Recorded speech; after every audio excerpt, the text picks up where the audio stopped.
ela, na região do Vale Sagrado, e que os incas construíram como se fosse uma pirâmide, assim, ó, 3D, assim, na verdade é um campo só, e aqui tem duas partes aqui mais fundas, que no equinócio o Sol bate certinho aqui, e no solstício ele fica certinho aqui alinhado, ou seja, construções que refletiam a geometria do equinócio, do solstício, e que isso não servia só como calendário, mas também servia como um meio para eles vincularem os seus mitos, as suas explicações cosmológicas de divindades e por aí vai.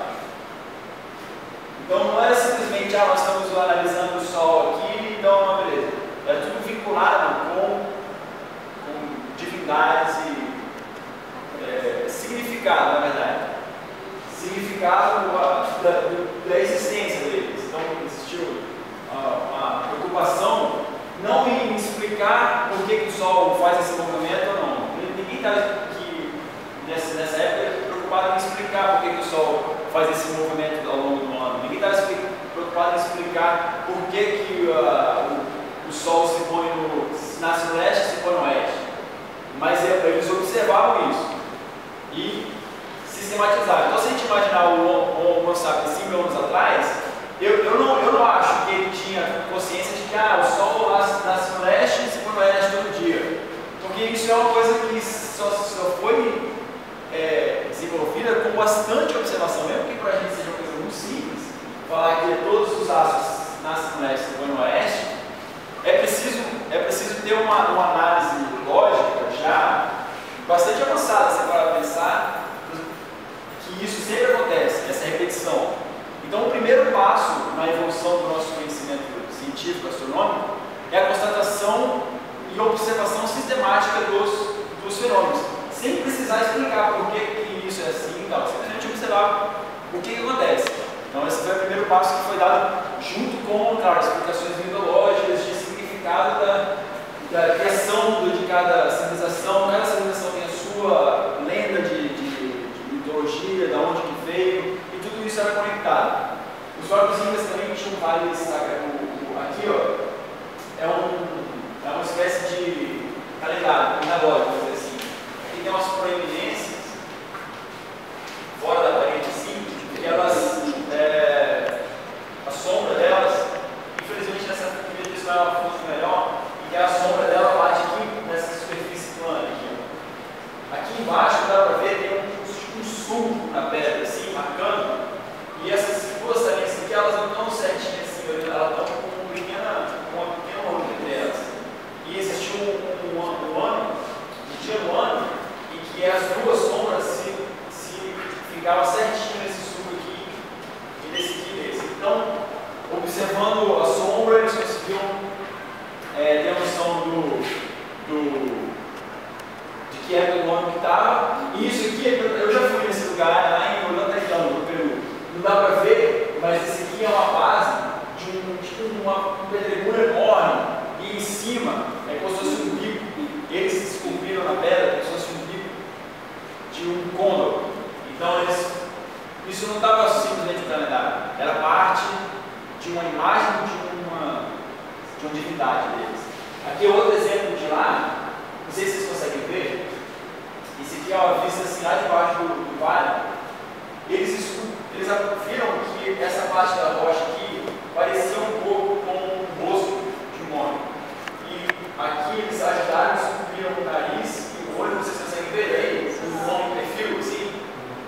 Aqui ó, o nariz, aqui é o olho, aqui é a testa.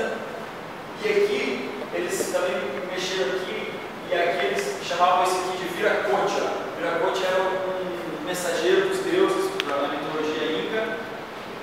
E aqui eles tinham alguns terraços em que eles plantavam milho enfim, milho e outras coisas. Aqui eles deixavam guardado, e aqui em cima na cabeça dele tem um templo. Então, aqui é um bem emblemático em que está tudo junto. Uma divindade, junto com o fornecimento de comida, que é o que eu estava falando, de onde surgiu isso, que é a necessidade de se agendar bem para poder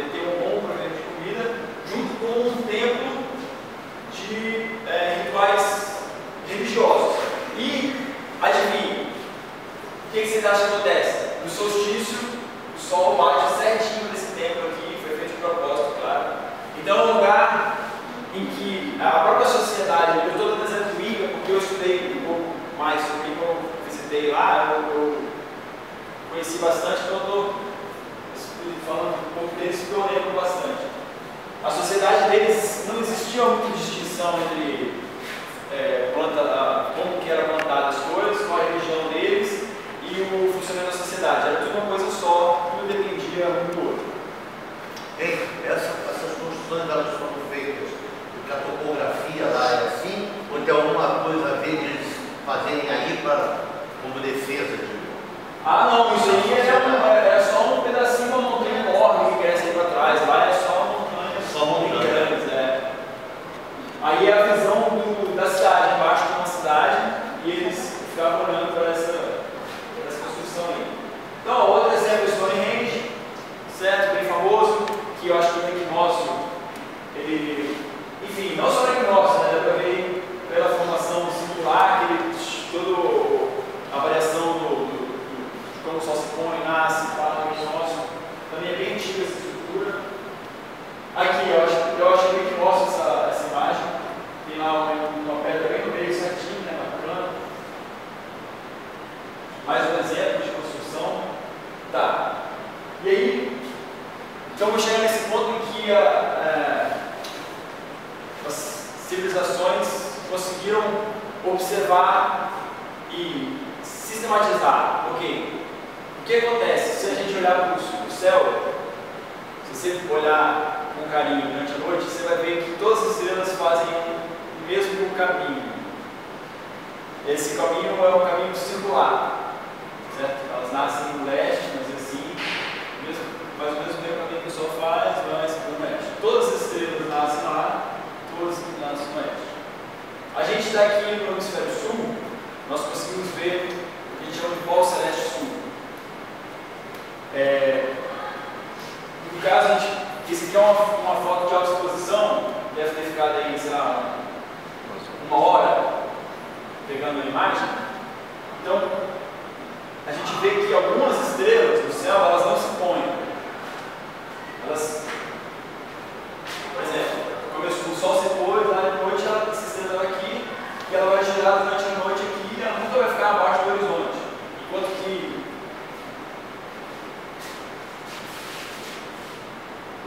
já outras estrelas nascem no oeste, ela ia virar a noite toda lá e assim como oeste.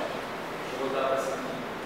Bom, então, isso é a constatação de que, por exemplo, existem estrelas que não se põem. Existem estrelas que estão ali e chamam-se circumpolares, são as que estão próximas dos polos. Para citar um exemplo, a cultura egípcia, eles se desenvolveram no hemisfério norte, certo? Então eles não viram o hemisfério sul, o polo sul celeste, como nós vimos o polo norte celeste. O que eles imaginavam? Qual que foi a questão deles? Eles perceberam, ou seja, existia a observação sistemática, eles perceberam que as estrelas têm esse movimento circular. E além disso, perceberam que algumas estrelas naquela região ali próximo, que chama da estrela polar, no hemisfério norte, uma estrela que fica bem no polo, quase no polo norte celeste, perceberam que algumas estrelas só rodavam ao redor dela, nunca ia se pôr, nunca ficava abaixo do horizonte. A gente ainda conserva um pouco disso, a gente fala que as estrelas nascem de um lado e se põem do outro, certo? As estrelas nascem. Os egípcios eles falavam que as estrelas eram espíritos que nasciam durante a noite e então morriam quando eles se põem. Já aquelas estrelas que elas nunca ficavam abaixo do horizonte, o que representava aquilo? Representavam espíritos que não conheciam a morte, espíritos imortais que sempre estavam para sempre vivos e conheciam a vida eterna. Tipo assim.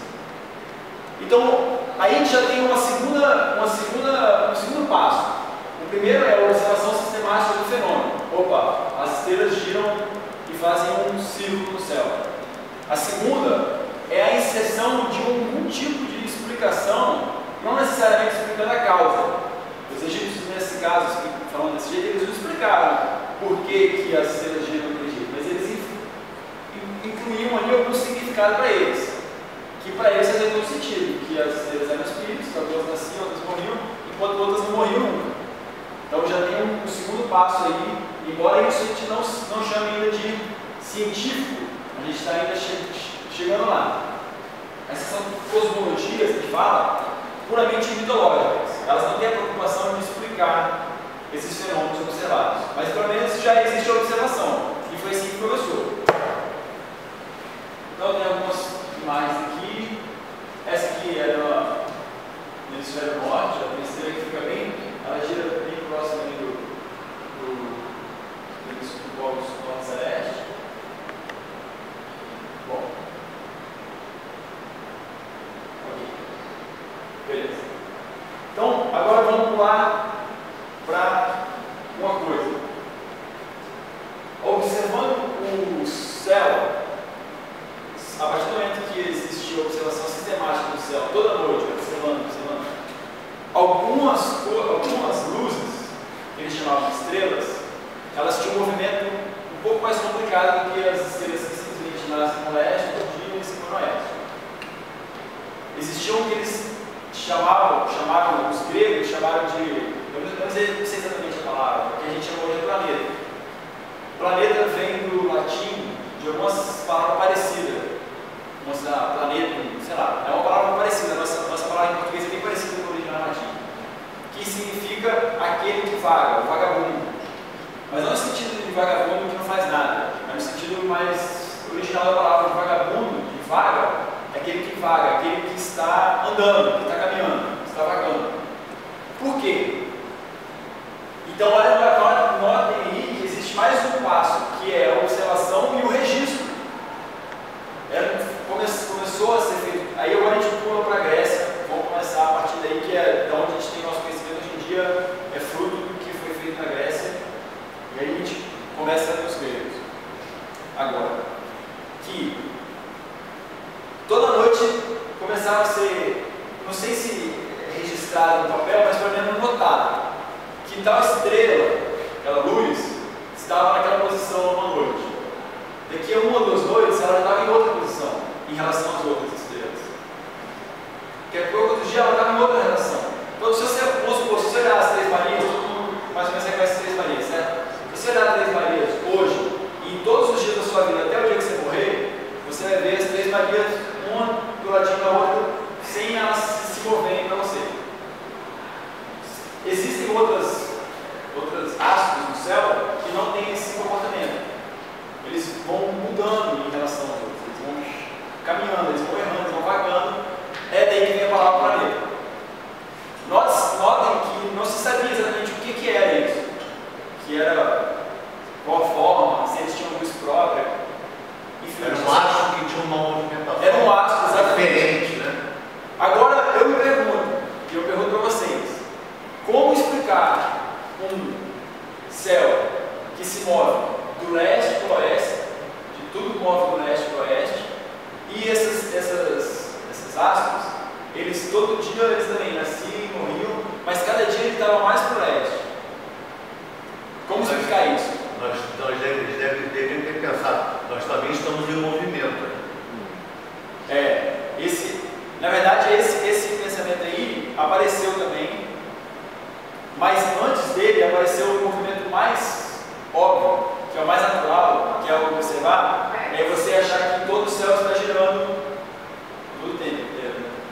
As coisas nascem no leste, se põe no oeste, então o céu simplesmente é isso, é uma esfera com aquele monte de coisa brilhando que está girando ao nosso redor. É a explicação mais natural, eu acho. Você tentar para uma criança sem as noções modernas que a gente tem de movimento da Terra, eu acho que é o mais comum e, inclusive, é o que eu quero defender para vocês hoje aqui.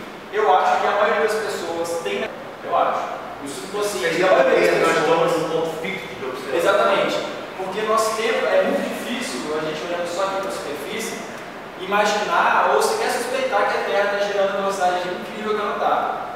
É muito mais fácil, intuitivamente falando, imaginar que é o céu que está girando ao nosso redor. Talvez até saibam por decoreba, porque todo mundo fala, mas perguntar, me explica por quê? Exatamente. Sabe porque já foi explica como acontece dia à noite, me mostra. Conscientemente, eu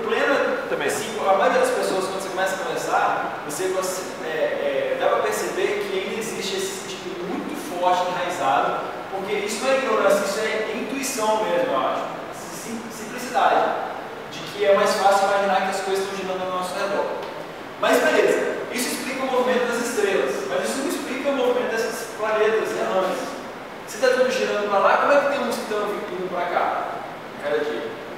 Bom, aí a gente começa a entrar nas cosmologias científicas de fato, em que não necessariamente eles têm que explicar, tem que só descrever os fenômenos, mas que também tenta criar algum mecanismo lógico de causa e efeito para que isso funcione. Vamos explicar esse movimento. Eu vou fazer só aqui no cenário, vou desligar a luz aqui.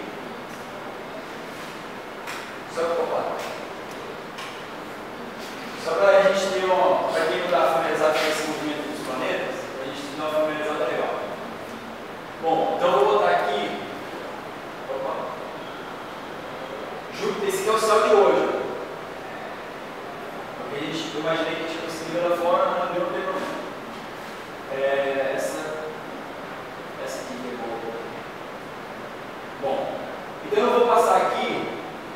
Deixa eu tirar isso também.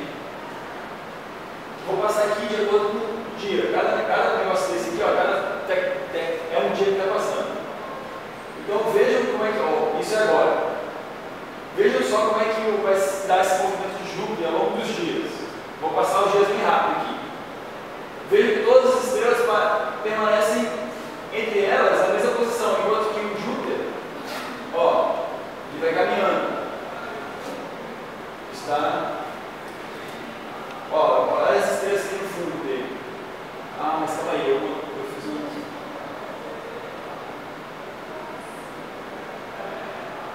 Não, é outro não. É sobre essa aqui. Isso. Então, ó. Olha só onde é que está Júpiter, onde é que está esse pico. Hoje é dia 17. Aqui, depois se vocês conseguirem na hora que sair ver como é que está o céu, a gente está mais ou menos aqui, ó. Júpiter, Espiga e a Lua.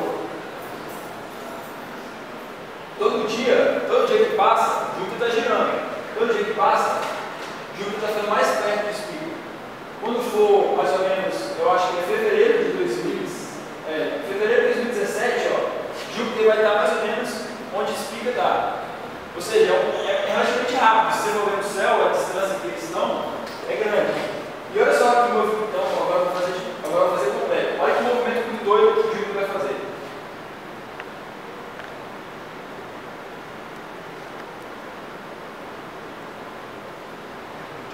Ele vai até esse pico, começa a voltar. E depois começa a ir de novo. Agora ele continua indo para o oeste. Vai ficar bastante tempo indo para o oeste. Agora, ó, parou, voltou e vai. É tipo 5 para frente, 2 para trás. Isso, por aí vai. E isso vai passando. Aí vai.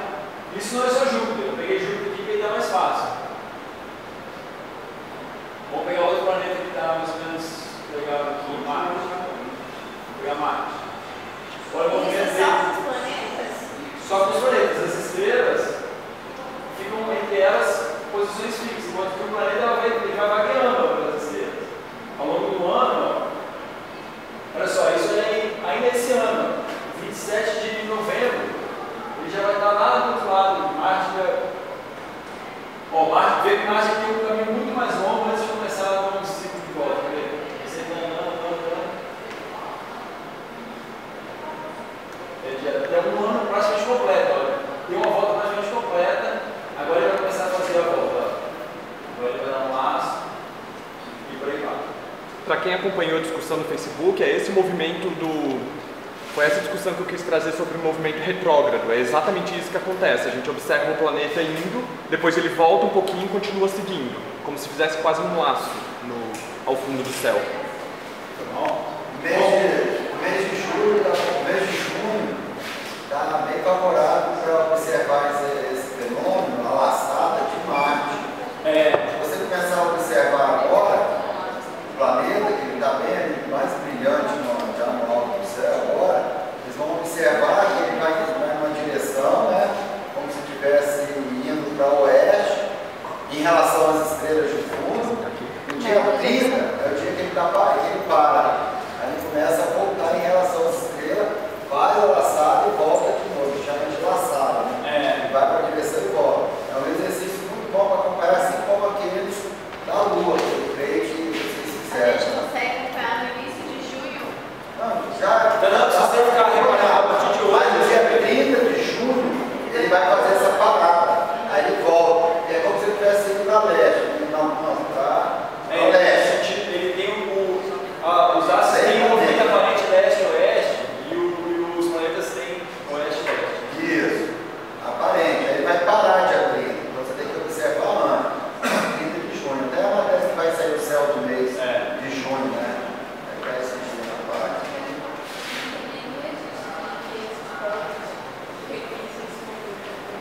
Sim, é isso que eu ia falar agora.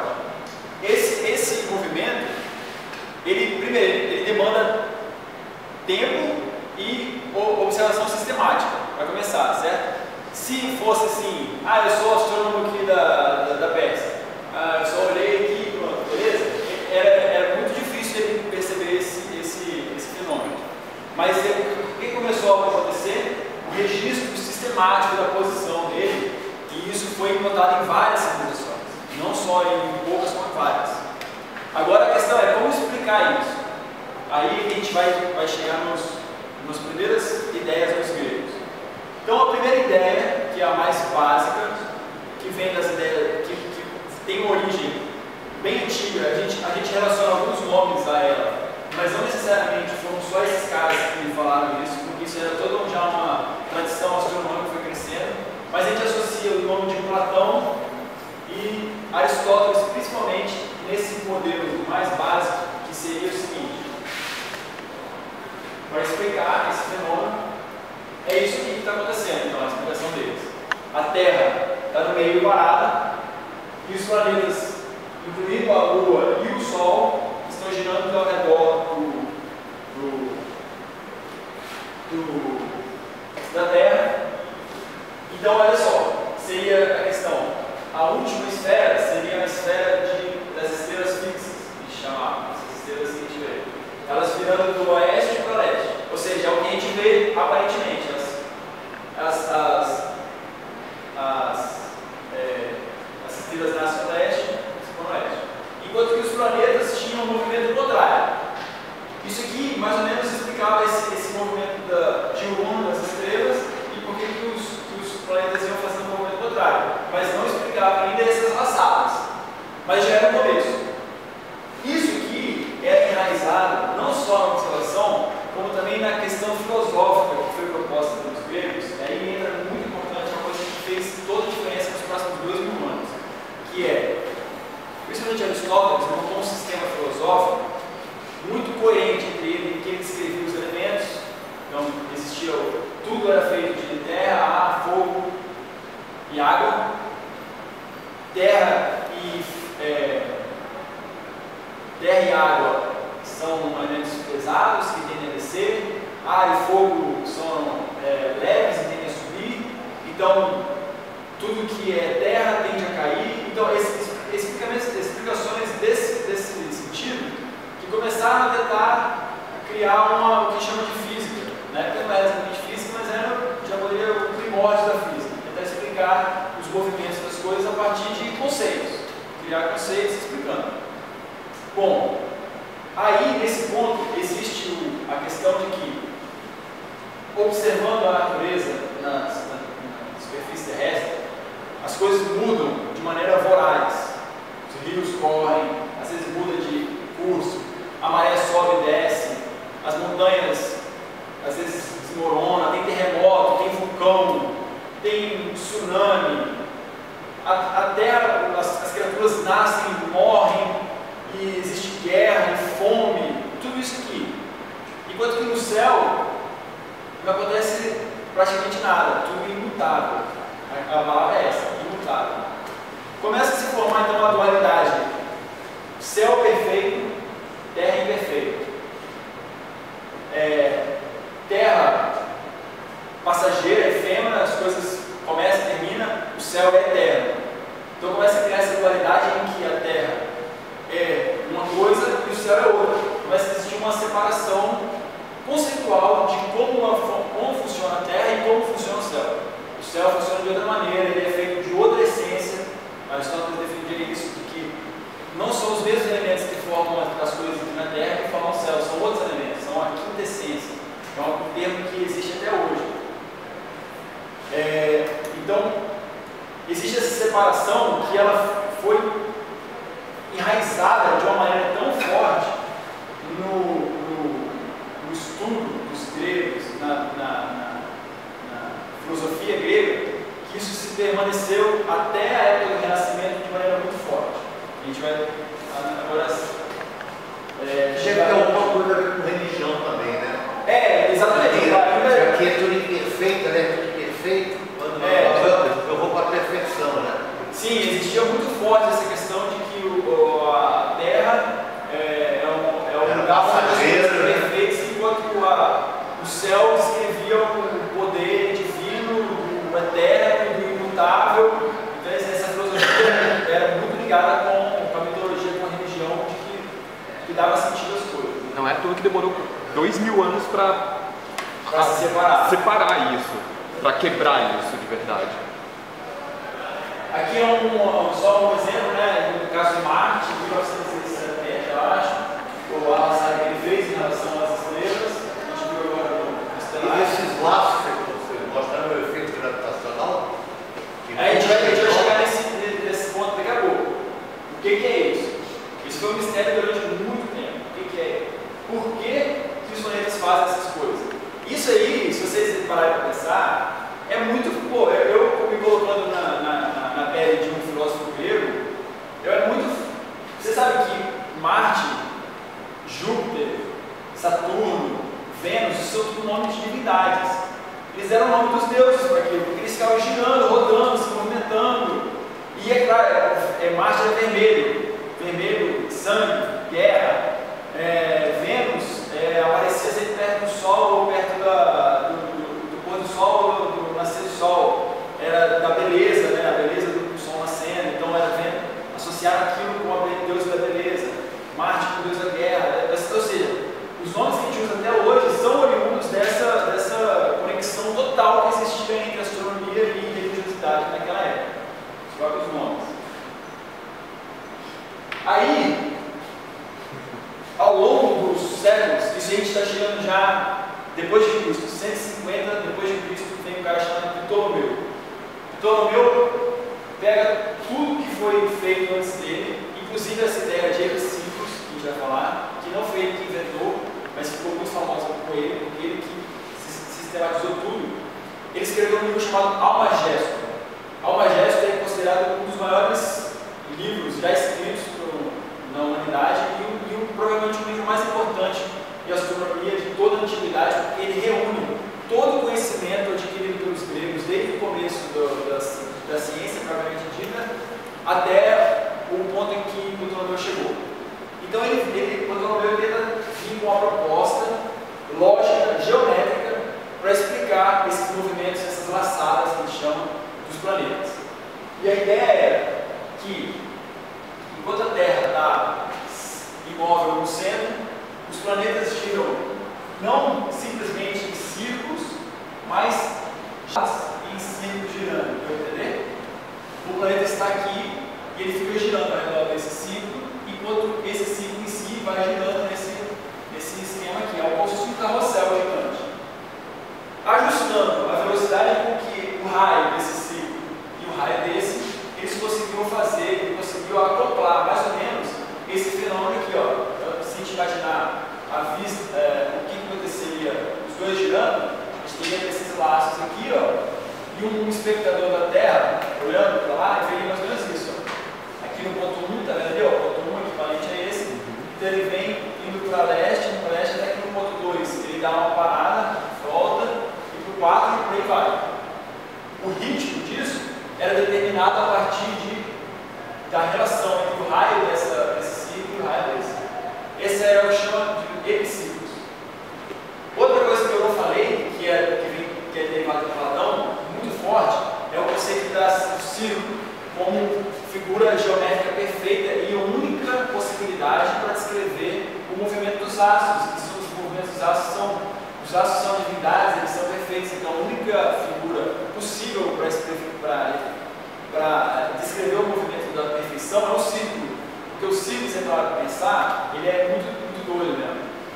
Primeiro, se a gente imaginar, aqui tem, vamos lá, vamos imaginar espacialmente na cabeça. O triângulo tem 3 lados, certo? Depois tem um quadrado que tem 4 lados, depois tem um pentágono, depois tem um hexágono. Ele vai ficando cada vez mais próximo do círculo, depois tem um heptágono, o octógono. Opa, legal. Obrigado.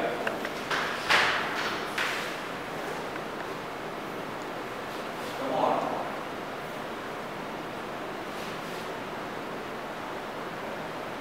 Não, esse não é o estou pulando, mas não é normal. Enfim, quanto maior o número de lados, mais isso aqui vai ficando.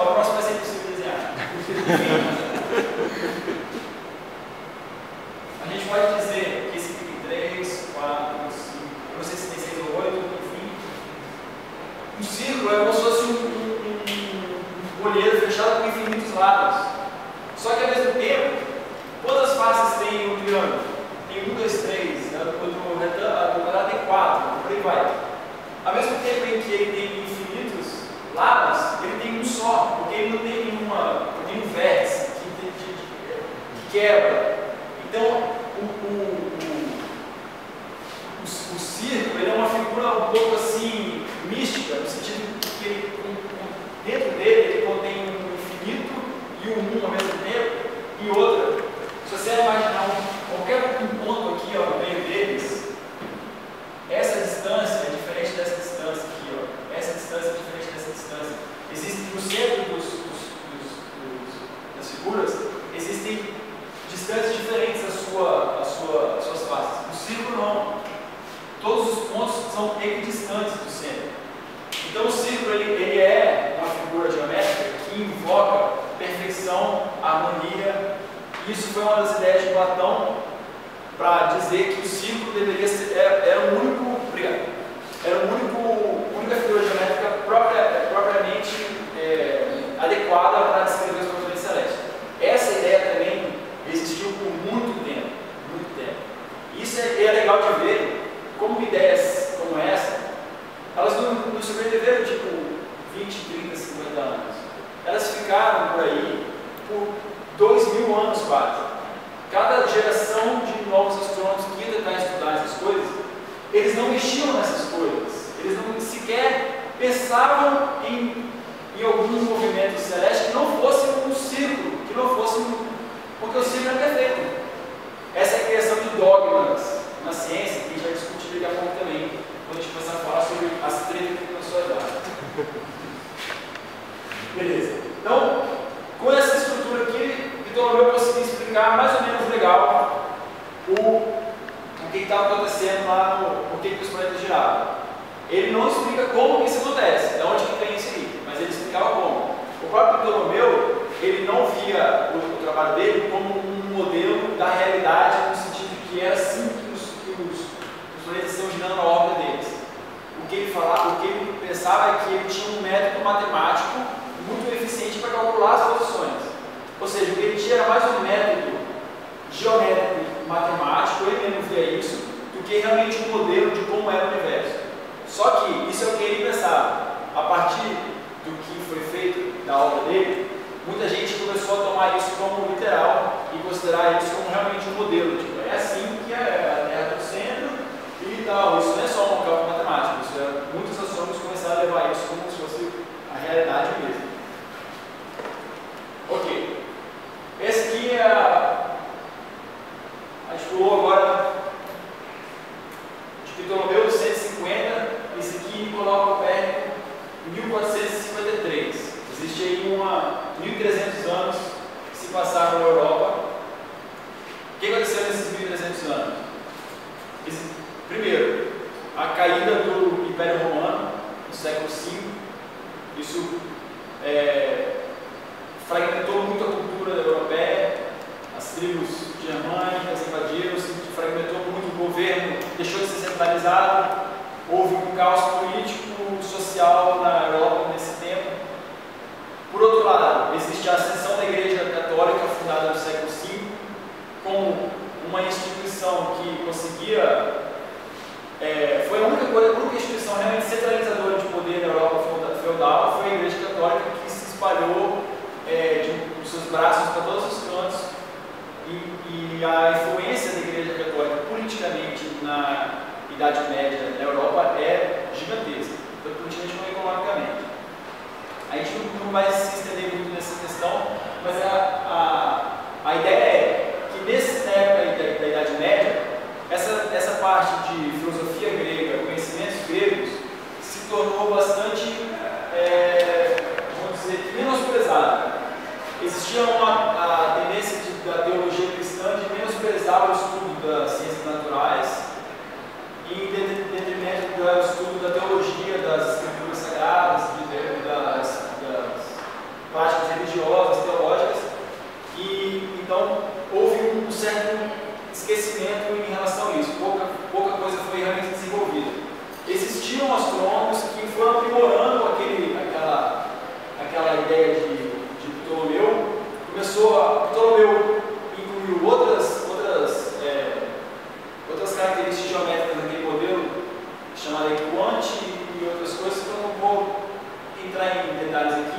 mas a ideia é que outros astrônomos pegaram a obra dele, continuaram melhorando, melhoraram a precisão, mas nada foi substancialmente mudado.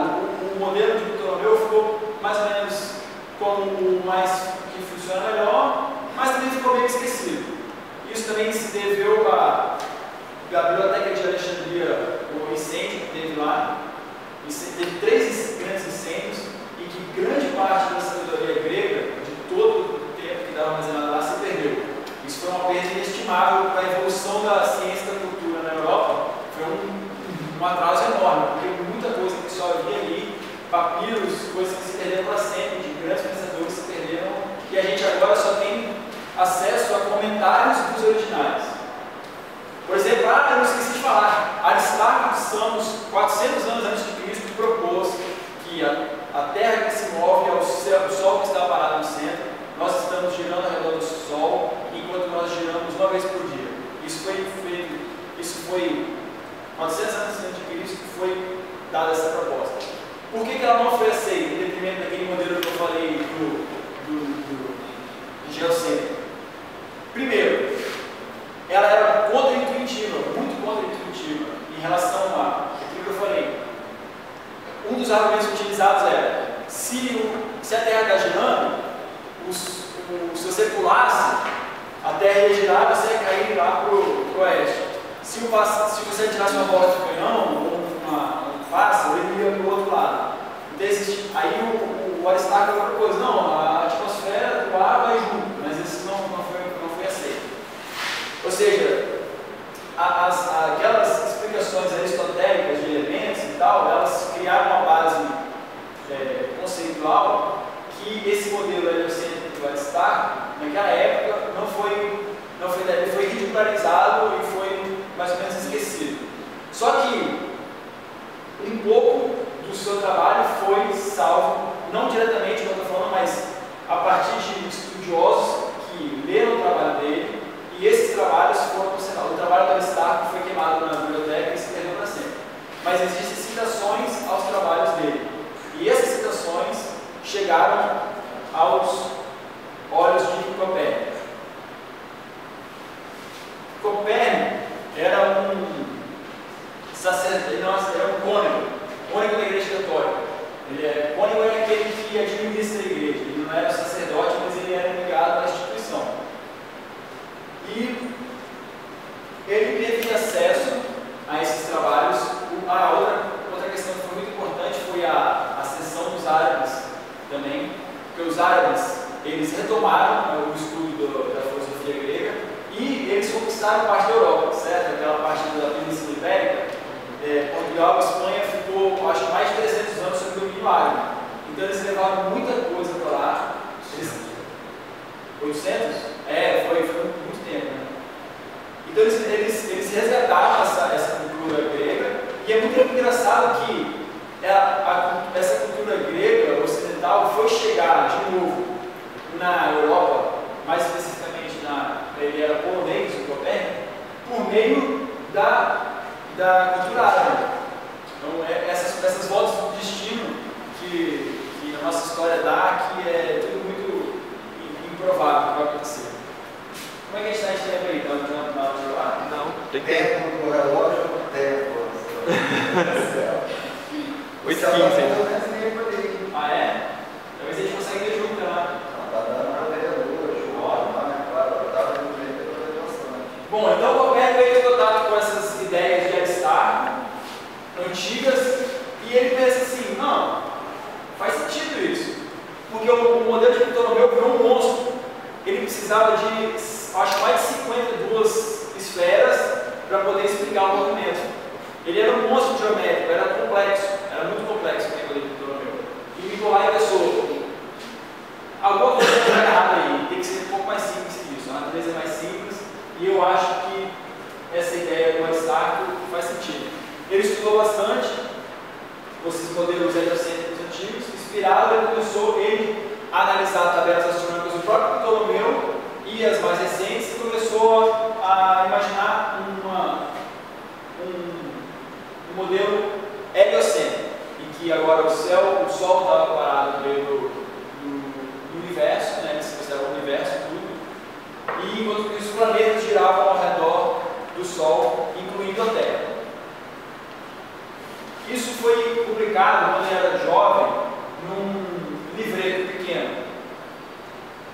que ele só apresentava essas ideias.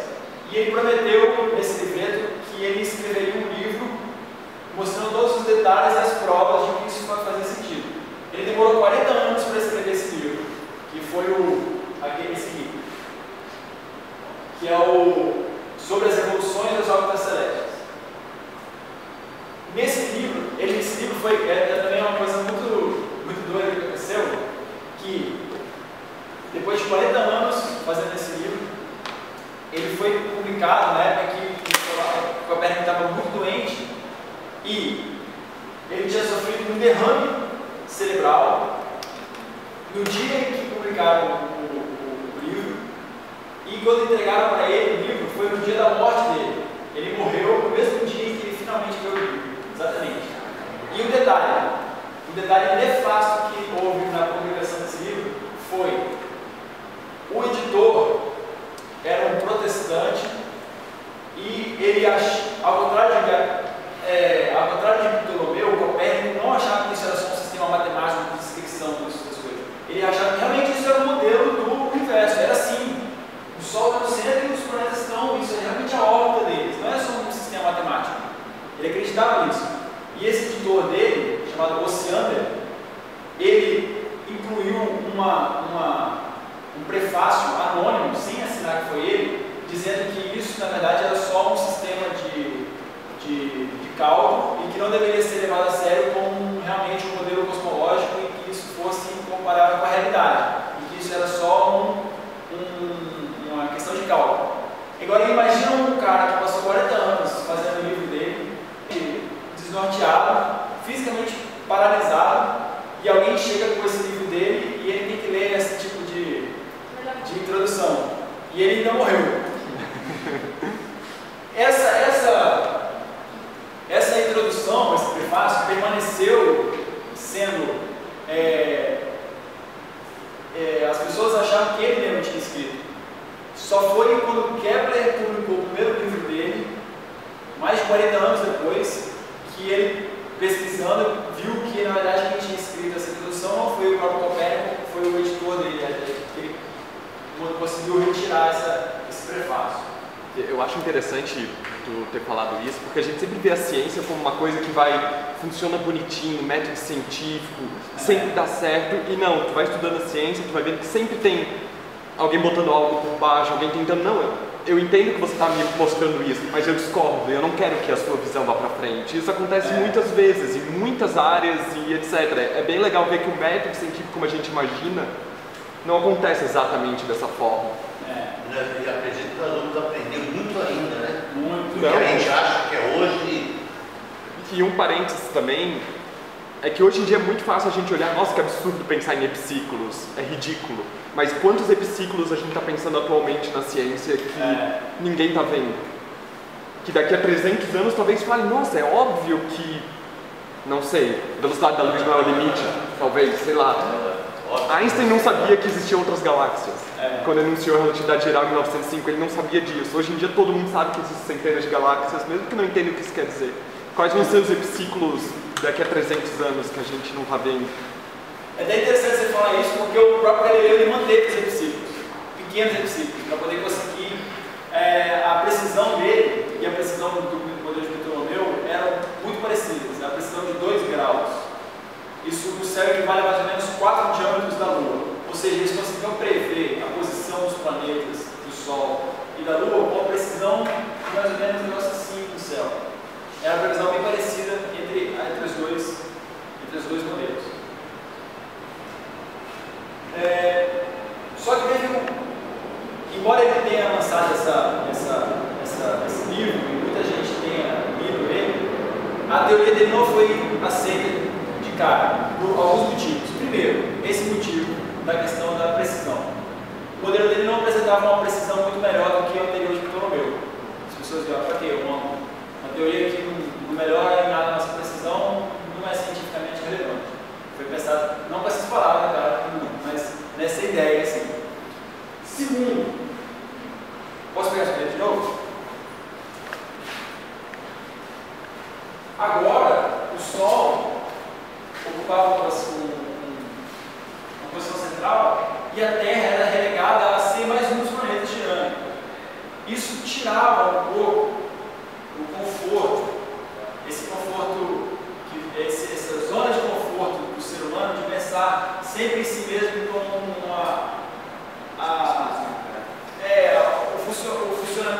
o sentido do universo todo ser o ser humano, e que a Terra deveria ocupar o centro do universo porque nós somos a obra principal do universo. E isso não agradou as partes da igreja nem a parte da sociedade que de repente se viu relegada a ser mais um dos planetas. Lembrando que nessa época não sabia o que era um planeta. A gente sabe hoje que o planeta Júpiter, naquela época, o planeta para ele era simplesmente uma luzinha que ficava girando lá. Eles não sabiam exatamente o que era aquilo. Outra questão é que o modelo de Ptolomeu, aqui na Terra, aqui tem um epiciclo de um, aqui tinha um epiciclo do outro, aqui tinha um epiciclo do outro, e por aí vai, dos planetas. Quando um epiciclo acabava, começava o outro, e por aí vai. De maneira que todo o cosmos, até a última, que era a esfera das estrelas fixas, elas estavam ocupadas com o que eles chamavam de essa esfera cristalina. Até no próprio título do Galileu, do Copérnico, ele continua usando essa nomenclatura da revolução das órbitas celestes. Não, ele fala órbita, mas ele falava muito dessas esferas também. E a partir do momento que ele faz assim, ele consegue, na época no modelo do Ptolomeu, você pode aumentar essa distância aqui. O que é importante para você descrever o modelo é a relação entre aquele círculo maior e o pequeno. Você pode ser o quanto grande você quiser aquele negócio, é importante a relação deles dois. Já nesse modelo aqui, do Copérnico, ele conseguia descrever a distância entre os planetas e o Sol. Ele conseguiu prever com uma precisão que hoje é mais ou menos parecida com o que a gente tem hoje. Então, ele mostrou que, por exemplo, existia a distância da Terra ao Sol considerando 1, a distância de Sol para Marte era tipo, não sei se é 3,5 ou 4. E aí a sociedade, as pessoas perguntavam, mas e o que existe entre um e o outro? Se a Terra está aqui, Marte está lá e Júpiter está mais longe ainda, 40, 50, ou 70 vezes mais longe. O que tem entre um e o outro? E aí existe aquele conceito aristotélico de horror ao vácuo, de que a natureza detestava espaços vazios. Esse foi o problema também que eu acabei de explicar. Outro problema que ele não conseguiu explicar foi o mesmo problema que colocaram na frente de Aristarco. Como assim que a Terra está girando? Se a Terra estivesse girando, a gente conseguiria sentir vários efeitos aqui na nossa superfície, a gente não sente, então a Terra está imóvel. Isso aí Copérnico não conseguiu explicar, e a teoria dele permaneceu restrita a alguns círculos de astrônomos por um tempo.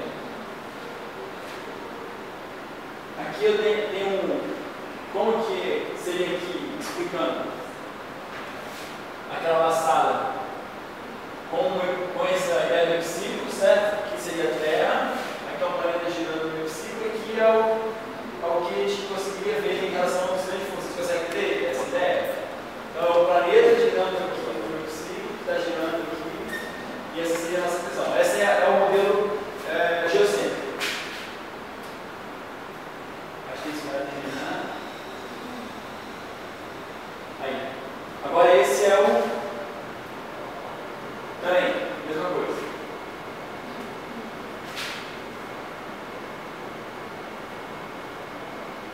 Aí está carregando. Aí, esse aqui já é o modelo em que, como que ele explicava essa laçada no modelo heliocêntrico? Ele mostrou que os planetas, quanto mais próximos do Sol, mais rápido eles giravam. Quanto mais afastado, mais devagar.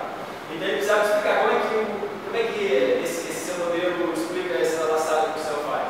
Então a questão é, imagina que a Terra, aqui é o Sol, o amarelo, a Terra girando aqui, enquanto que Marte, um pouco mais externo, ele gira mais devagar. Então o que acontece? A Terra chega próxima, ela ultrapassa Marte, e aqui é mais ou menos o que a gente veria. Quando ele está ultrapassando, ela dá a entender que Marte está ficando para trás. Na verdade, não é porque Marte está ficando para trás.